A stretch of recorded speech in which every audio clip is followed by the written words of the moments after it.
د امریکا متحده ایالاتو او طالبانو تاریخ څخه غواړي چې ژر تر ژره اوربند وکړي او ورپسې د سولې خبرې اترې پیل کړي. دا د مرکز ګردیز د هغو لسګونه لاریون کوونکو شعارونه دي چې د جګړې له ښکېلو خواوو د سولې او اوربند غوښتنه کوي. دوی چې د ګردیز ښار په شهید ډاکټر نجیب الله څلور لارې کې راټول شوي وو، روانه جګړه یې د سیمې هیوادونو د استخباراتو پروژه وبلله او زیاته یې کړه چې امریکا او ګاونډي هیوادونه د خپلو شخصي ګټو خوندي ساتلو لپاره نه غواړي تر څو په افغانستان کې سوله او ثبات رامنځته شي. لاریون کوونکي وایي که افغان حکومت او وسلوال طالبان په هیواد کې دننه بین الافغاني خبرې پیل نه کړي نو په بهرنیو هیوادونو کې د سولې خبرې نشي بریالي کېدای. دغه ځوانان په ټولو ښکېلو غاړو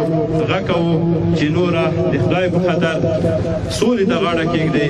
او دوی په یو میز په یو ټغر کښېني تر څو زموږ دغه افغانان ورونه د پاتې ژوند په سوله کې او په امن کې تېر کړي. جګړې په ټولو ښکېلو غاړو دریو جانبونو غږ کوو چې نور جنګ بس دی او یوې داسې سولې ته باید موږ ورسېږو چې نور د افغانانو نسل وژنه پای ته ورسېږي، افغانانو ته سوله حقیق په مینه کې په عزت کې او په ابرو کې ژوند وکړي. موږ اول د امریکا نه، دویم د افغانستان حکومت نه، دریم د طالبانو تحریک نه دغه غواړو چې د صلح پروګرام ګړندی کړي او ژر نه ژر او دوی د صلح په باره کې اولنی شرط قربان بیا صلح. دوی همدارنګه د بندیانو پر تبادلې هم ټینګار وکړ او ویل د بندیانو خوشي کېدل سولې ته لاره هواروي او په ښکېلو خواو کې د جګړې پر کموالي هم اغېز کولی شي. د دغه لاریون د ګډونوالو په خبره چې د روانې جګړې له امله په هیواد کې هره ورځ لسګونه کسانو ته مرګ ژوبله اوړي او د نورو برخو سربیره پر تعلیمي بهیر هم منفي اغېز کړی دی. که چیرې موږ غواړو چې په سوله باندې د درې واړو نورو باور زیات شي او په افغانستان کې د سولې لوی ارمان د افغانانو ورسیږي نو لازمه ده چې هغه د بندیانو تبادله چې دغه د دریو کسانو شوې وه په دې دوام وکړي او نورو بندیان هم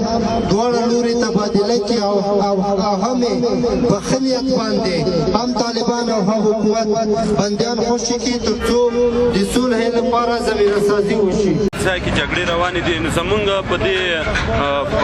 خلکو باندې زمونږ په دې هېواد باندې دغه اغېزې کړي دي چې مطلب څوک نشي کولی چې په ارامه درسونه ووایي، په ارامه مکتبو او پوهنتونونو ته لاړ شي. شاوخوا 2 اونۍ وړاندې افغان حکومت د 2 امریکایي استادانو چې د طالبانو له لوري بندیان شوي